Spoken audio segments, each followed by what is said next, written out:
lines if we could.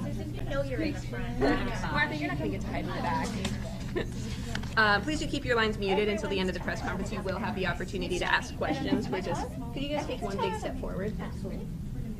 Maybe. Big step forward. Perfect. All right. And we're going to get started.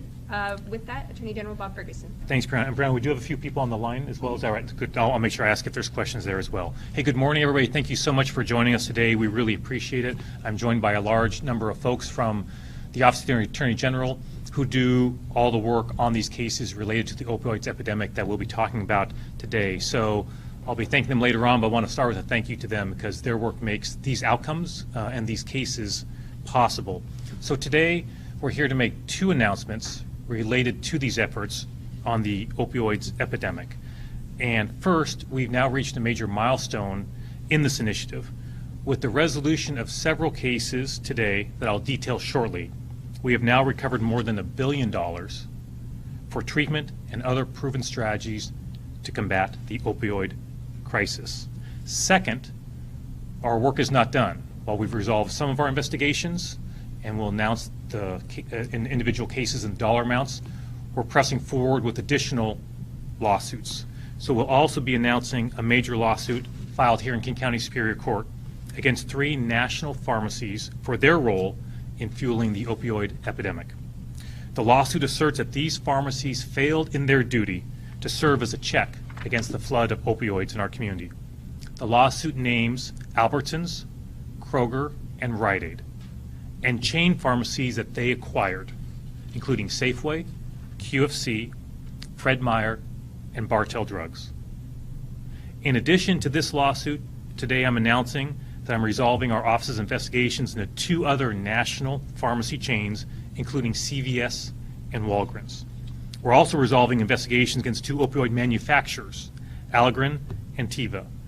Combined with our recent announcement last week with Walmart, Washington is receiving an additional $434 million to combat the opioid epidemic.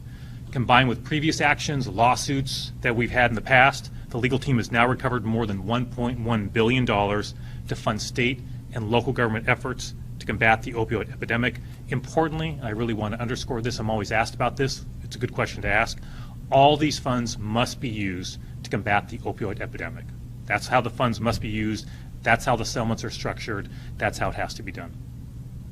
To give some examples, so in these resolutions there are some examples of the type of things that these dollars can be used for. To give you some examples, improved and expanded treatment options, addressing the needs of pregnant women and their families, including those with babies with neonatal disorder, youth-focused outreach and prevention efforts, support for first responders, and other evidence-based programs and services that can save lives and preserve families. Here are just a few statistics. Many of you are familiar with these, but I thought I'd share a few statistics on to say the harm that the epidemic caused doesn't really come close to doing it justice, but the harms that the epidemic has caused. In 2011 alone, 112 million daily doses of prescription opioids were pumped into Washington state. That's enough for a 16-day supply for every man, woman, and child in our state. In 2015, 8 Washington counties had more opioid prescriptions than residents. So that's not pills, more prescriptions than residents in 8 Washington counties. But these human costs are not limited to a decade ago. The ripples continue through the present. Nearly 80% of heroin users report using prescription opioids before beginning heroin use. In 2021, an average of 4 or more Washingtonians died every day from an opioid overdose. Overdose deaths involving synthetic opioids such as fentanyl doubled statewide from 2019 to 2020, then almost doubled again from 2020 to 2021. These grim statistics are precisely why my team and I are continuing to push forward on holding those responsible for their conduct. And we want to make sure they pay for the damage that they caused. So first, let me start by briefly detailing the lawsuit that we're filing today. Again, it's just been filed in King County Superior Court. It names national corporations Albertsons, Kroger, and Rite Aid, who also acquired chain pharmacies that Washingtonians frequent: Safeway, QFC, Fred Meyer, Bartell Drugs. During the opioid crisis over the last decade, these companies ignored federal regulations, put profits over safety, and knowingly oversupplied opioids in our state. Washingtonians trust pharmacies to be responsible. They depend on that for their health. Pharmacies serve an important role as the final barrier to prevent overprescribing controlled substances or any prescription drug. But that is not what happened in many cases. These chain pharmacies illegally, recklessly, and negligently filled opioid orders without adequately investigating red flags of fraud or overprescribing. These national companies had a wealth of data at their fingertips to monitor and dispense these medications and prescriptions in a safe manner, but they failed to give it to their own pharmacists. These companies tied their pharmacists' pay to how fast they filled prescriptions, hindering their pharmacies from doing their job and checking that a prescription was safe for that customer. This led to predictable failures. Let me give you a couple examples. These pharmacies filled opioid prescriptions written by doctors or nurses whose licenses were suspended or revoked, or who federal authorities had indicted. As an example, Bartell Drugs paid a fine to the federal government in 2020 for allegations they filled such prescriptions at least 400 times. In fact, all these companies previously paid penalties for violating federal rules regarding opioid prescriptions. Those fines are not enough to achieve meaningful accountability, not even close. These companies' role in the oversupply of prescription opioids helped to fuel an illegal market that flooded our communities with these highly addictive and dangerous drugs. Communities across Washington state are still dealing with damages caused by these companies, and our lawsuit demands their conduct be called out for what it is: unfair and deceptive business practices that create a public nuisance across our state. We're seeking penalties of $7,500 per violation of the Consumer Protection Act and asking the court to take injunctive actions to prevent future damages.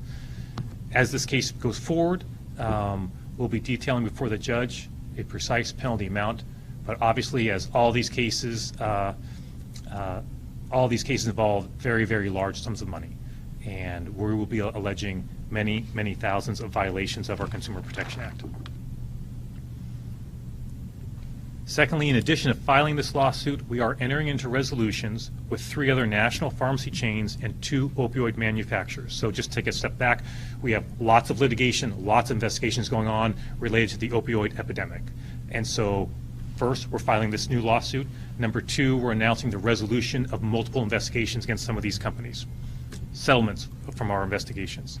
So combined with previous outcomes from our trials, from our investigations, and from our cases, the total recoveries now surpass $1.1 billion. The resolutions here against CVS, Walgreens, Teva, and Allergan range from $50 million to $120 million on those resolutions. I think they're detailed in our press release.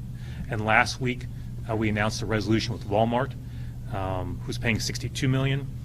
So one technical note, because you've got a bunch of lawyers here and a legal team here, is each of these resolutions that we're announcing needs to be approved by local jurisdictions in Washington state. That's just like our previous resolutions. There's nothing new there, and those local jurisdictions have approved those in the past, and we fully anticipate that to happen. But the deal becomes final once those local jurisdictions sign on. I'm very confident they'll sign on once again, because half of the proceeds from the new $434 million that we're announcing today, half of those dollars go to those local jurisdictions, so they can make decisions on how best to address the opioid epidemic in their communities. So as a result of these legally binding resolutions, I want to add they're writing more than a very large check. So each of these companies also have to change their practices and how they do business.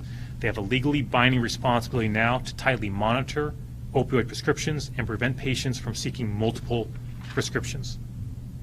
The $1.1 billion total we've recovered is definitely not a final total, because we're holding other companies accountable. As one example, we have a lawsuit against Johnson & Johnson that's been going on for some time. We expect that case to reach trial next year in 2023.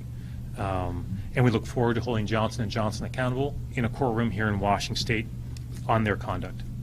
So just a final thought, I think what I would say is that our strategy when it comes to these companies has been, number one, to be aggressive. I think it's fair to say there's not a more aggressive state out there across the country in taking these corporations on. Number two, all these cases are huge and complex, which is why you often see national settlements, where basically AGs across the country, local jurisdictions across the country enter into one big global settlement. Sometimes we join those settlements. We're announcing several of those today, where we join with those other AGs on a resolution. Sometimes, however, I believe that we should go our own way in Washington State. File our own lawsuit, like we're doing today, like we did against Johnson & Johnson, like we did against the distributors, where we had a multi-month trial right down the street. And there are risks, of course, in going your own way and taking on those huge corporations. In a court case, they have a lot of resources. But the team has stepped up every time when I've asked them to go our own way and use our own resource in this office to have Washington on its own take on these huge corporations to hold them accountable. So that combination of going our own way and accepting some national settlements has worked well in the cases where we've gone our own way. So think cases like Purdue Pharmaceutical, the Sackler family, the distributors. We've recovered nearly an extra $200 million for Washington State that we would not have recovered had we accepted those national deals. So obviously I can't take every one of these entities to court, right? We don't have the resources for that. Nobody does. But what's important is to pick what we think are the right cases to take to trial and hold these entities responsible, and also accept national deals that we think are good deals that bring in dollars right away for the state of Washington to address the opioid epidemic. So with that, I'm going to stop right there. We'll see if there are a couple questions in the room first, and then I think Brianna said there are a couple folks in line. We'll see if folks on the line have questions as well. So I mentioned before, I'm joined by a number of folks. In answering questions, I may get some assistance. If it's on the settlement side, Jeff Rupert's here. He leads our office's work on the opioid cases, and then two assistant attorneys general are here on the litigation side with the case that we filed, Susan Lorenz and Martha Rodriguez Lopez. So if they come up to speak to help with questions, I'll have them identify themselves so folks on the phone know who's speaking. Any questions from folks here in the room? Yep. Yep. Yes. Can you tell us the history with these 5 companies? When did that, for the resolution you reached, when did that process start? When did the process, so I'll repeat the question just for folks on the phone. So the question is, for the 5 cases that we are announcing resolutions, when did the investigation start on those? I will definitely have to ask the team. I won't be able to get that right for each one of them. So who wants to handle that? And as best we can, if we don't have the exact dates on those, we can get them back to you. But does anyone happen to know? It looks like Jeff's going to take the first crack, but we can get you detailed information if we don't have it. Right, it's Jeff Rupert speaking. It was in the 2018-2019 time period when all the opioid investigations started rolling. So there'd be, and so each of these would be multi-states, right? Lots of states involved. And so if you need more specific detail now, we'd be happy to get that for you. But in the last several years is when the bulk of these cases, the investigation started. Thanks for that question. Anyone on the phone have any questions for us? Yeah, just. So I heard, I think I heard 2 voices. I think I heard the Seattle Times in there and somebody else. Why don't we have the Seattle Times go first? If I'm right, then we'll take the other question. Hi, this is Claire from the Times. Thank you for Hi, Claire. taking my question. I just wanted to clarify on the lawsuit that you're announcing, the 3 lawsuits you're announcing today. Is it 3 separate lawsuits, or are the 3 chains being sued in the same procedure? Thanks for that question, Claire. Martha from my team will answer that question. Go right ahead, Martha. Thank you, Claire. So it is one lawsuit that's being filed against all the entities. Thank you. Yes. And if I may, I want to make sure I understand. Washington is the only state pursuing this lawsuit. Can other states join if they want to, and have any other states indicated that they're interested? Right now, this lawsuit is in Washington State. No other state is joining this lawsuit. In other jurisdictions, they have chosen to sue different entities. So you will find that in some other jurisdictions, they are suing one or more of these entities. But at present, this is a Washington-focused lawsuit. Thanks, Martha. And one thing I just will add to that, Claire, is so this is a case right here in King County Superior Court using Washington state law against these entities. So what you'll see across the board on on most of these cases or investigations is they're generally resolved with national resolutions that involve all or most of the AGs across the country, right? Speaking from the AG perspective, right? But you do see states occasionally picking specific entities to file complaints on their own using their own state laws to take those entities to court and sometimes reach their own resolutions via settlement. So those are far more infrequent, right, than the states that simply accept the national deals. If you want to sort of break down those later on, we get those for you. But there have been some states that have chosen in certain circumstances to file their own lawsuits. And if you want more detail about any particular state or any particular entity, we'd be happy to get that for you. But in general, the overwhelming majority of the resolutions come through these national settlements. Thanks for that question, Claire. I think I heard another voice was jumping at the same time as Claire. Yeah, thank you. This is Jerry Cornfield from the Daily Herald. A couple questions related to the resolutions you announced. I think there's 5. Is the process the same for distributing the money of each of those, in which not only is it a 50-50 split, but do the communities need to go through the opioid abatement council and so forth? The administration of the funds the same? So I will have Jeff Rupert just to make sure, because there are multiple resolutions here, as you know, Jerry, so there can be some slight differences on those. And again, we're happy to, if you want to do a follow-up, go into as much detail as you want on that. At a high level for right now, I'll start by saying yes, it's going to be a 50-50 split with those jurisdictions. Yes, local jurisdictions must sign on, just as they have in the past. I think there are some slight differences maybe in how that works, which I'll turn to Jeff to maybe give an example or two of how that might work. Jeff, go ahead. Right. To answer your question directly, Jerry, the One Washington Memorandum of Understanding that has the opioid abatement councils, that will govern. So the process for the local governments, once they sign on, will be similar as the distributor deal.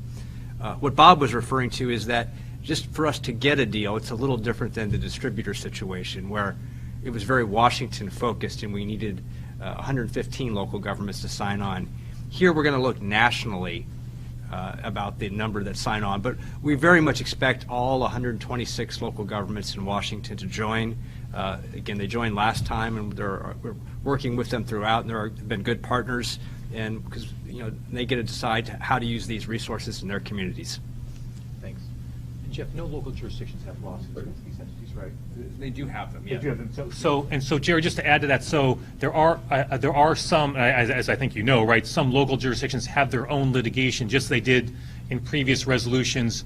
I'm confident that the jurisdictions here in Washington, the team has really spent a lot of time with those jurisdictions over previous deals, and I'm confident they're going to sign on as they have in the past. But that does need to happen. Okay.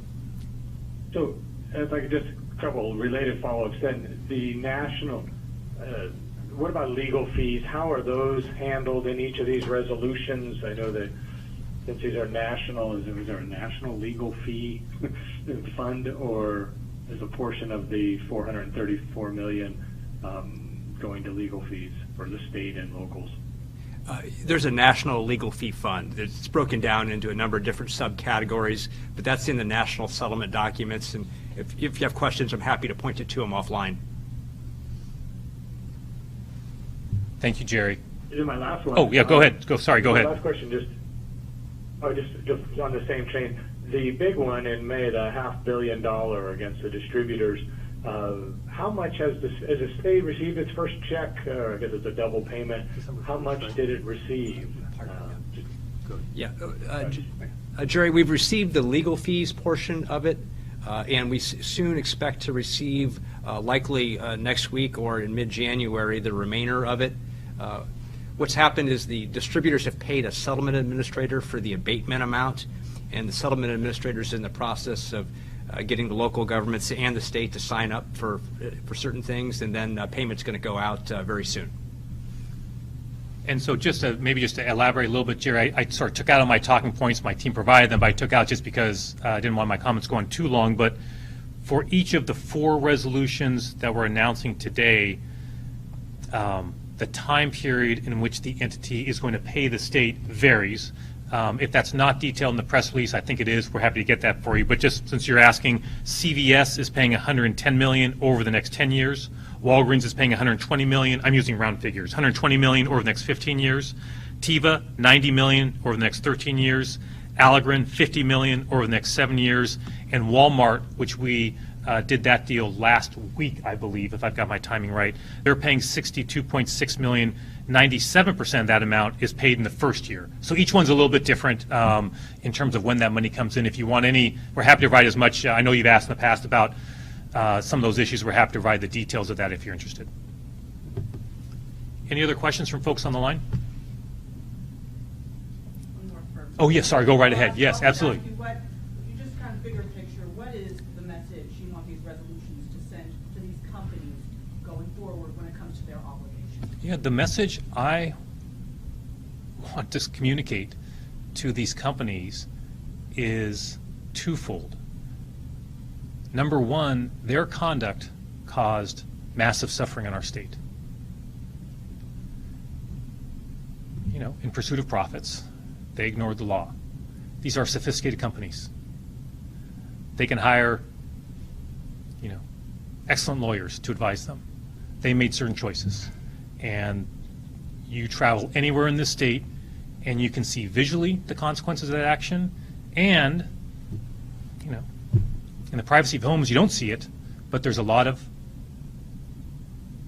challenging situations that many, many, many families in our state are grappling with. You are a rare person in the state if you do not have a loved one or a friend or a colleague who has suffered or died because of opioids. That's just a grim statistic. That's just a fact. That's number one. And number two is we're going to hold them accountable for that. They're going to pay for that. And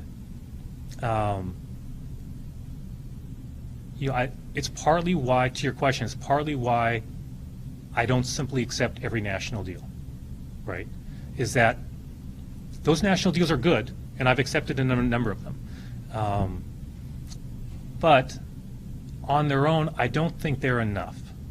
I think there is an important value and message in requiring some of these companies to show up in a courtroom and have to testify under oath about the decisions they made and why they made them. And any Washingtonian can walk into that courtroom and watch that. They have to show up for depositions with my legal team and answer very, very detailed questions about their conduct. And look, there is no perfect accountability, obviously, for the harm that was caused. That my team and I, we can't do that. But in talking to many people in this state who have lost loved ones because of the opioid epidemic, you know, one thing I've heard, I've probably said to this podium in the past, is one thing I often hear is that sort of the money is important because they don't want that they want to prevent the next addiction, right, or to help someone get off an addiction, and these resources will help save lives. They want that, but they often will say, kind of in the same breath, hey, the money alone is not enough. That I want them to have to defend themselves in a trial. I want that to be public. I want to see the documents, and that stuff only comes out through an actual trial, through an actual lawsuit, where my team can ask for documents, take those depositions, and we show up in a courtroom. And so there is an important value in that as well. So that'd be the second part of the message that I would want to communicate to them as well.